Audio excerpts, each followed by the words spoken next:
Assalamualaikum warahmatullahi wabarakatuh. Selamat datang kembali di channel Ilkom Unu Blitar. Kali ini saya akan membahas seputar database. Namun bukan ke praktik database menggunakan DBMS. Kali ini saya akan menerangkan konsep seputar desain dalam database. Salah satu desain yang paling populer, yang paling basic digunakan adalah Entity Relationship Diagram. Jadi bagi Anda semua yang berkecimpung di dunia website atau bagi Anda yang menjadi mahasiswa, tidak afdol rasanya kalau belum paham yang namanya ERD. Kali ini saya coba akan membahas konsep dari Entity Relationship Diagram. Itu saya berikan gambaran berupa hierarki keluarga ya. Dari mbah sampai cucu. Oke, kita lanjutkan. Jadi seperti ini ya. Jadi ERD itu apa sih? Yang Anda saksikan, yang ada kepala-kepala doang itu namanya objek. Kita tentu setuju apalagi yang sudah belajar pemrograman berorientasi objek. Jadi manusia itu bisa kita buat objeknya. Jadi misalkan saya namanya Fauzan, jadi Fauzan adalah manusia. Nenek kakek adalah manusia, bapak ibu adalah manusia. Bibi, paman, Pak D, Bude, Pak C itu semua objek dari manusia. Nah, ini ada kaitan antara objek dengan desain ERD. Apa kaitannya? Jadi kalau kita cek dari sisi pengertian dulu ya. Entity Relationship Diagram adalah suatu bentuk diagram. Jadi salah satu bentuk diagram yang menjelaskan hubungan antar objek data. Syaratnya objek data ini harus memiliki relationship atau memiliki hubungan. Jadi harus ada hubungannya. Ketika saya tanya apa hubungan objek ini dengan itu, alhamdulillah Pak, hubungannya harmonis dan baik-baik saja. Bukan hubungan itu yang dimaksud. Jadi yang dimaksud hubungan adalah hubungan dalam konteks database relasional atau database yang ada relasi lah gitu. Makanya disebut database relasional karena ada relationship-nya. Untuk mempermudah gambaran relationship itu sendiri dibuatlah ERD. Nah sebenarnya selain ERD itu ada beberapa desain lagi ya. Yang paling basic ada ERD, Entity Relationship Diagram. Jadi ERD ini bisa disebut juga ERM, Entity Relationship Modeling atau model. Kemudian ada diagram yang melanjutkan ERD, namanya CDM, Contextual Data Model. Saya kira penting nanti saya sampaikan setelah materi ERD biar materinya runtut dan pola pikir kita juga runtut untuk masalah desain database ini. Setelah CDM sebenarnya ada lagi nanti ada yang namanya PDM, Physical Data Modeling. Nah, itu sepaket juga ERD, CDM, PDM. Nanti ada juga ke level lebih tinggi tentang aliran dari data. Kita kenal yang namanya DFD. Data Flow Diagram level 0, level 1, level 2. Nah, lumayan rumit lah. Kita bahas satu-satu aja mulai dari ERD ya. Untuk model lain insya Allah semoga bisa menyusul penjelasannya. Jadi itu secara garis besar ERD itu diagram yang menjelaskan hubungan antar objek dengan syarat memiliki hubungan. Nah ini mengapa ERD? Jadi perlu kita bahas kalau kita runut dari pengertian awal apa yang dimaksud dengan database. Yakni kumpulan informasi yang disimpan secara sistematis dalam perangkat komputer. Nah, perangkat komputer ini kita kenal dengan DBMS, Database Management System. Melalui manajemen sistem itulah database bisa kita buat sistematis. Sehingga dapat dicari dan diperiksa melalui suatu program komputer. Diperiksa ini berarti kita menggunakan query, CRUD, create, update, delete, dan sebagainya. Diperiksa melalui suatu program komputer saat informasi tertentu saling dibutuhkan. Ya, betul, diperiksa dengan query ya. Nah, ketika mendokumentasikan data atau proses sehingga menjadi database itu, nah harusnya kita dapat meningkatkan pemahaman atas sistem tersebut dengan melihat dari beberapa perspektif. Misalkan Anda saya tanya gini, Mas, sampean bikin apa? Database, Pak. Database apa? Database penjualan, Pak. Gimana database penjualan itu? Gimana Pak ya? Rahasia Pak. Wow, nggak boleh gitu. Gimana databasemu? Gini Pak, databasenya itu gimana Pak ya? Yang penting kompleks banget Pak. Nggak bisa didefinisikan Pak, nggak bisa digambarkan Pak. Soalnya abstrak. Nah, itu tidak diperbolehkan. Karena yang namanya kita bikin database itu harus terkonsep atau terdokumentasi. Harapannya apa? Orang lain yang tidak ikut campur dalam bikin database kalian, itu mereka bisa paham. Secara garis besar gini loh alurnya atau gini loh konsepnya begitu. Makanya kita bisa melihat dari beberapa perspektif. Salah satu perspektifnya adalah menggunakan ERD agar orang lain tahu, oh database-nya itu gini ya, punya 3 kolom, punya 3 tabel. Oh ternyata ada relasi seperti ini dan sebagainya. Kalau tanpa ERD, coba Anda bayangkan gimana Anda menjelaskan database Anda ke orang lain. Oh pasti bingung banget. Makanya ada konsep diagram yang khusus untuk mendesain database. Anda harus bisa itu. Sebelum Anda desain database di DBMS, ya desain dulu mulai dari ERD-nya. Oleh karena itu, agar dapat menjadi sistem database yang rapi dan terstruktur, kita membutuhkan diagram. Nah, ini tujuan kedua. Tujuan pertama tadi agar orang lain bisa paham apa database yang dibuat oleh Anda. Yang kedua ternyata agar database yang nantinya dirancang di DBMS itu bisa tertata dan rapi. Kalau tanpa ERD apakah bisa Pak? Ya bisa-bisa aja, tapi jadinya tambal sulam. Oh ini kok tabelnya cuma 1 ya, oh dipecah jadi 2. Oh kurang dipecah lagi jadi 3. Kurang dipecah lagi jadi 10. Nah itu artinya Anda belum punya konsep yang matang dalam membuat database yang rapi dan terstruktur. Salah satu cara untuk bikin database yang rapi dan terstruktur adalah menggunakan ERD. Nah ini ada 2 manfaat bagi Anda sendiri dan bagi orang lain. Nah, maka dari itu muncullah konsep ERD. Apa itu? Kalau kita tadi kenal pengertian ERD sebagai hubungan antar model yang punya relationship, sekarang ada lagi sebuah model untuk menyusun database agar dapat menggambarkan data yang punya relasi. Yang di dalamnya itu memuat database yang akan didesain. Intinya sama aja sih. Jadi intinya semacam model atau diagram yang menggambarkan data yang punya relasi. Yang nanti disusun jadi satu, kita sebut database. Oke, jadi intinya manfaatnya banyak banget. Nah, timbul pertanyaan lagi, kapan Pak ya kita itu pakai ERD? Di sini saya jelaskan, ERD itu kan tadi fungsinya sebagai bentuk pemodelan basis data yang kemudian dikembangkan tuh dalam berbagai proyek sistem informasi, atau rekayasa software, atau rekayasa perangkat lunak dan sebagainya. Nah, dalam membuat sistem informasi, Anda itu pasti memerlukan konsep. Sistem informasi apapun pasti perlu konsep. Dan konsep paling dasar dari sistem informasi adalah Anda harus tahu konsep yang namanya database. Makanya ketika ada yang mahasiswa yang bimbingan skripsi, di bagian bab 3, yang paling saya kejar adalah bagaimana konsep ERD-mu. Nggak perlu Pak, nggak perlu ERD. Kami bisa langsung kok Pak nyusun via sistem Pak. Kami langsung bisa nyusun via MySQL misalkan. Iya bisa sih bisa. Cuma bagaimana Anda menjelaskan ke orang yang baca skripsimu. Seperti ini loh konsepnya. Kalau Anda langsung ujuk-ujuk nge-create, membuat database di MySQL, ya orang lain nggak paham konsep. Makanya kapan ERD ini dibuat? Ketika kita membuat konsep dari sistem informasi.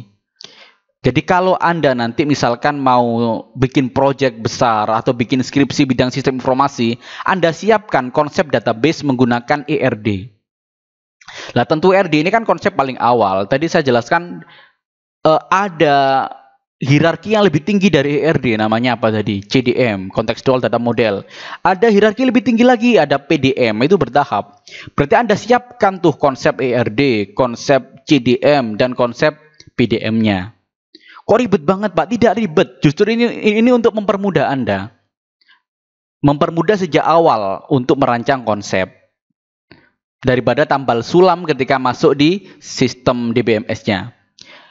Konsep yang akan dipakai dalam proyek ini bentuknya ERD atau ERM ya, Entity Relationship Model.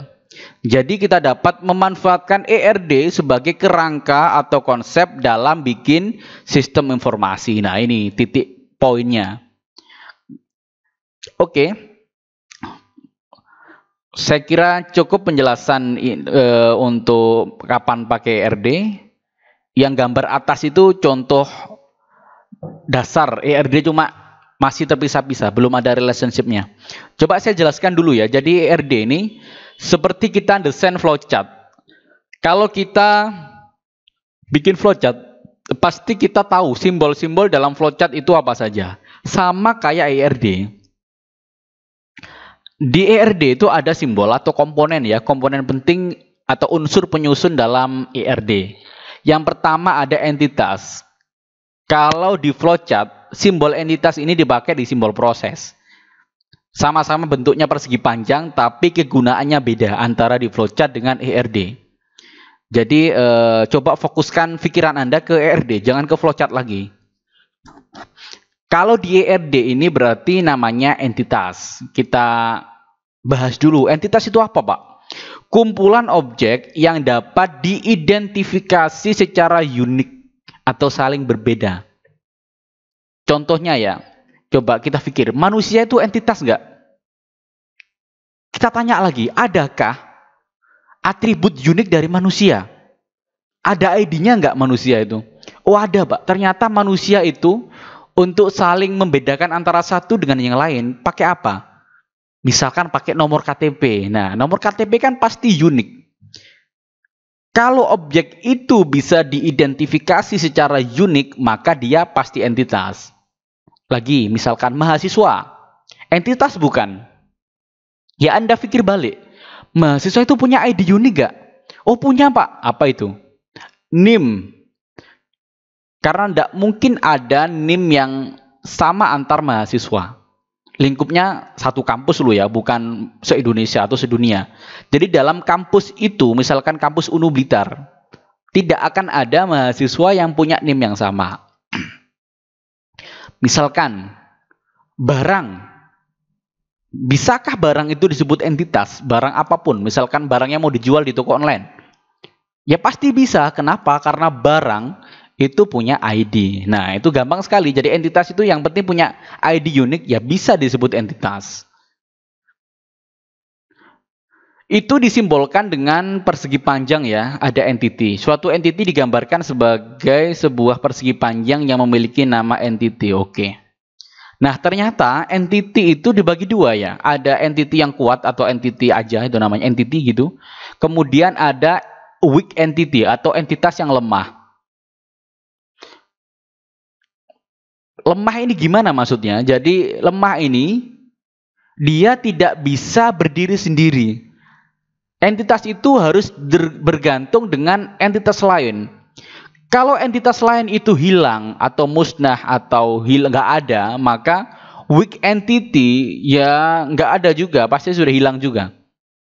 Contoh misalkan ya, mahasiswa itu nanti menghasilkan weak entity. Misalkan tagihan SPP. Kok bisa, Pak, tagihan itu disebut sebagai entitas? Bisa karena tagihan itu bisa dikasih ID yang unik. Jadi tiap mahasiswa punya tagihan dan setiap tagihan punya ID tagihan. ID tagihan itulah yang membedakan antara satu tagihan dengan tagihan lain.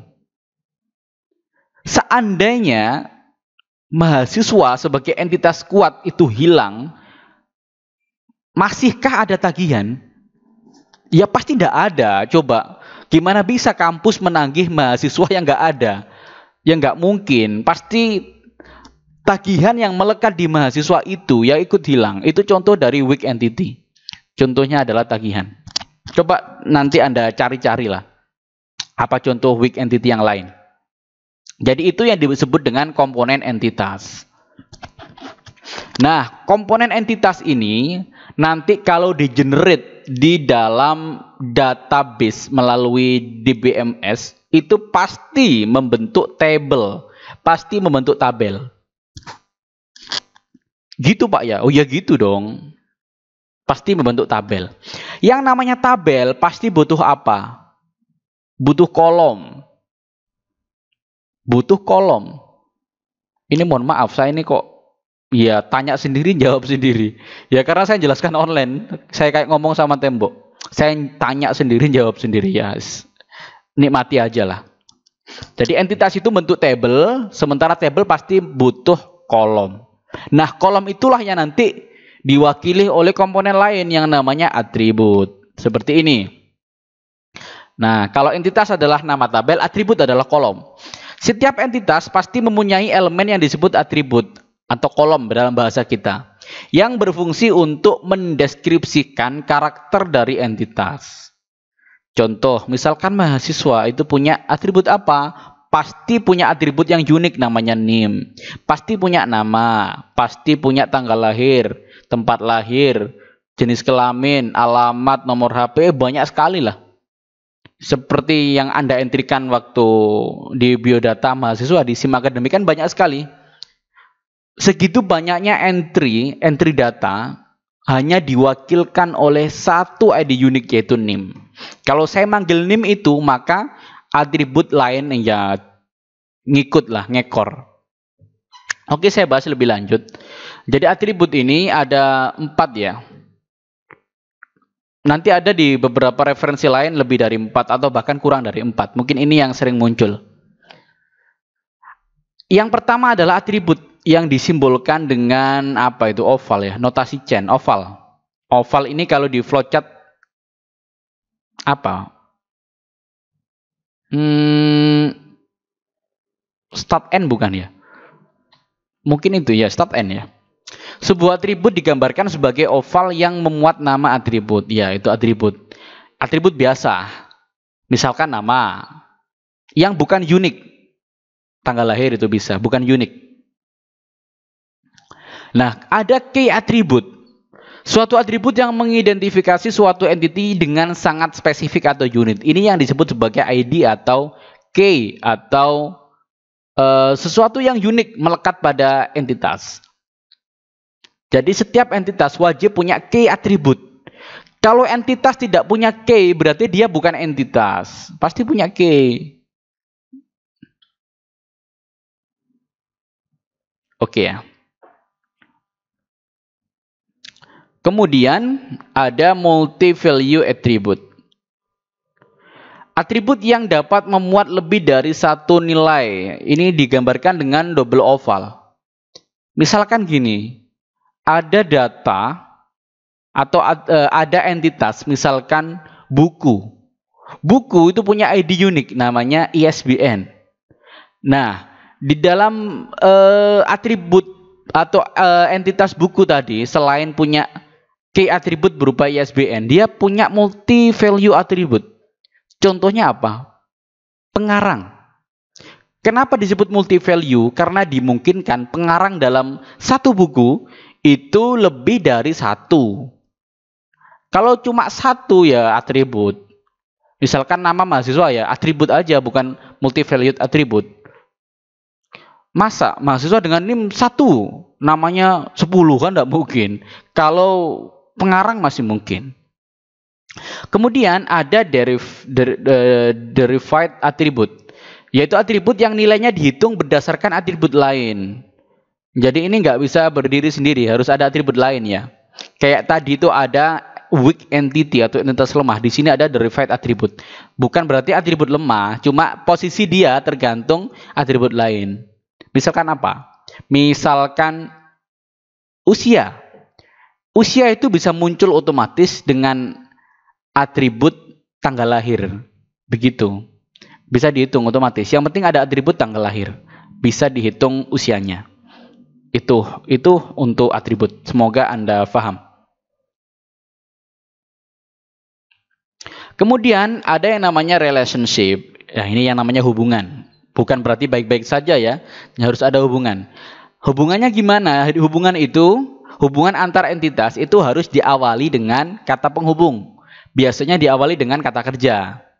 Misalkan hubungan antara entitas pembeli dengan barang. Oh, berarti pembeli membeli barang. Hubungan antara penjual dengan barang. Penjual menjual barang. Lah gitu. Itu hubungan yang dihubungkan dengan kata kerja.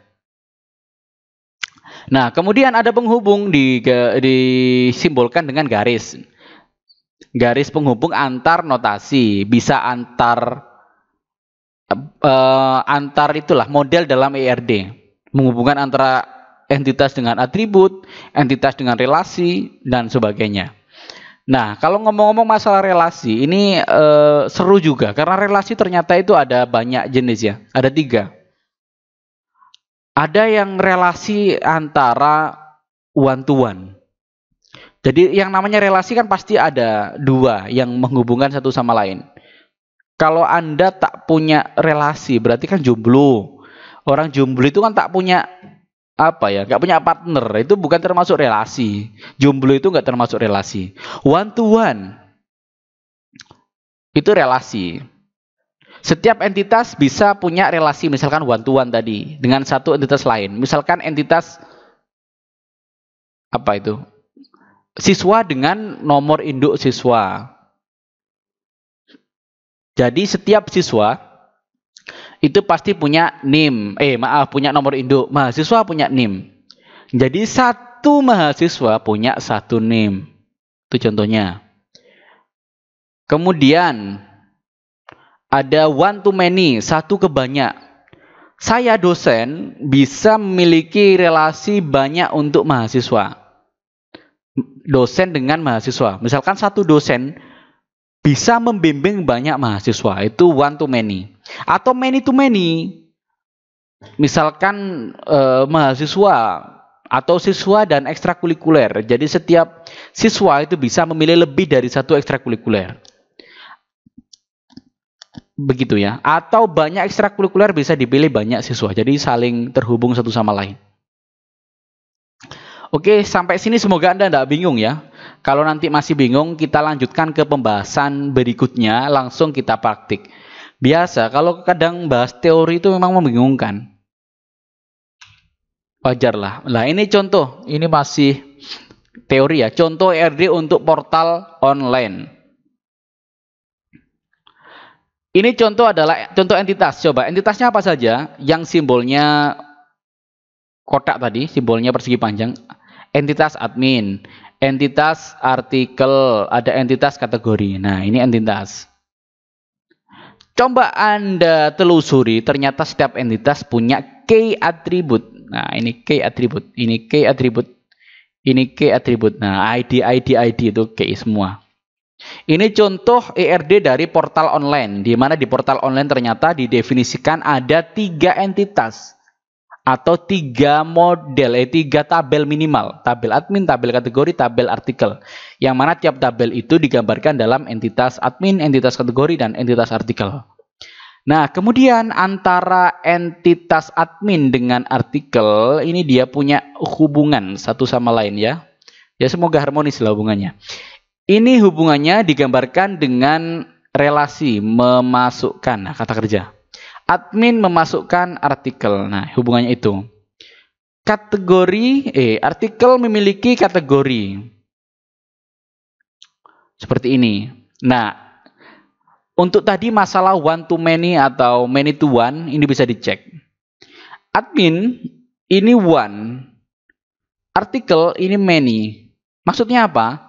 Satu admin bisa memasukkan banyak artikel. Satu kategori bisa memiliki banyak artikel. Atau dibalik, banyak artikel bisa dimasukkan oleh satu admin.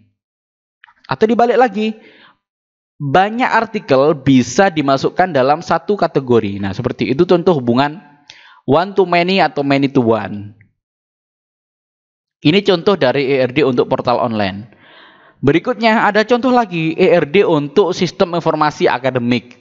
Tentu kalau dijabarkan lebih detail, nggak segini simple. SIAKAD itu waduh sistem yang kompleks banget, luar biasa kompleks. Ini hanya contoh sederhana aja. Coba kita bahas ada berapa entitas. Anda juga sudah paham ya, mahasiswa, entitas mata kuliah, entitas dosen, entitas jurusan, entitas jadwal dan sebagainya. Yang mana masing-masing nanti bentuk tabel. Kalau Anda hanya bikin database itu satu tabel, ya database Anda itu bukan disebut database relasional. Itu namanya database jumblonal. Ya itu saya ngarang sendiri ya, database jomblo. Hanya punya satu tabel. Itu bukan database relasional. Yang namanya database relasional minimal ada dua tabel, ada dua entitas yang memiliki hubungan.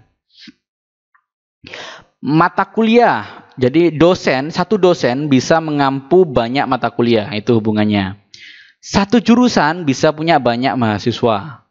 Satu jadwal bisa memiliki satu mata kuliah. Iya, satu jadwal, satu mata kuliah sih memang. Ada lagi kah? Ya, sementara itulah. Anda bisa nanti pelajari lebih lanjut tentang gambar ini. Ada lagi, yang terakhir ini contoh ERD untuk penjualan barang online. Nah, yang membedakan dengan gambar sebelumnya adalah ternyata diperbolehkan untuk memasang ID pada relation. Ada ID pembelian. Ini sayangnya nggak dilampirkan itu ya, relationship-nya ya. Tadi saya lupa menyampaikan bahwa relationship itu bisa dinamakan dengan kardinalitas atau relasi dari kardinalitas. Ada one to one to many, many to many. Kardinalitas. Mohon maaf lupa menyebutkan kardinalitas. Jadi kardinalitas itu isinya one to many, many to many. Ini belum ada tadi. Tapi di gambar sebelumnya ada. Oke, ini ternyata relation itu bisa diberikan ID pembelian. Kenapa? Barang itu bisa dibeli oleh pembeli. Jadi hubungannya barang dan pembeli adalah ada relasi dibeli. Nah, ternyata penting untuk dicatat setiap transaksi antara pembeli dengan barang yang dia beli.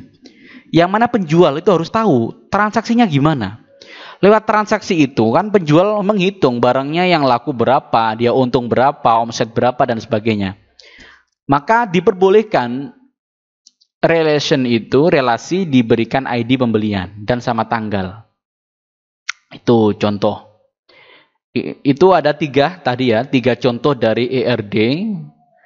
Nah, lewat contoh ini Anda bisa punya konsep kira-kira gimana ya nanti bikin ERD dari awal dengan studi kasus tertentu. Jadi sebelum Anda bikin sistem informasi atau bikin database, pastikan konsepnya matang dulu. Yang nanti mau dibentuk database-nya kayak gimana, bikin dalam ERD. Oke. Ini sudah habis penjelasannya. Jadi di penjelasan berikutnya, saya akan menjelaskan step by step bagaimana cara bikin ERD. Kita angkat lewat studi kasus tertentu. Nah, misalkan saya butuh sistem untuk penjualan barang online nih. Mau dibuat database-nya. Sebelum dibuat database, tolong dong dikonsepkan gimana cara database-nya, gimana konsepnya. Maka dibuatlah nanti kita coba untuk bikin ERD step by step. Oke, semoga penjelasan ini bermanfaat bagi Anda semua. Saya mohon maaf jika ada yang masih kurang paham. Coba kita diskusikan lebih lanjut. Silakan Anda komentar di kolom komentar YouTube. Jangan lupa untuk like, subscribe. Ya kalau bisa share. Kalau nggak bisa ya cukup subscribe aja lah. Subscribe. Saya akhiri, wassalamualaikum warahmatullahi wabarakatuh.